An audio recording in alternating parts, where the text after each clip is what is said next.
Here we divide 310 by 2 in long division method. So 2 times 1 means 2. On subtracting we get 1. So now this 1 is less than 2. So we put down the number beside this 1. So now it became 11. So 2 times 5 means 10.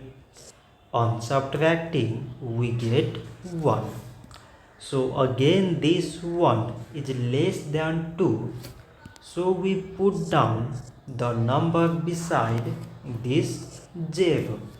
So now it became 10. So 2 times 5 means 10. On subtracting we get 0. So 310 divided by 2 is 155. So this much for today and thanks for watching.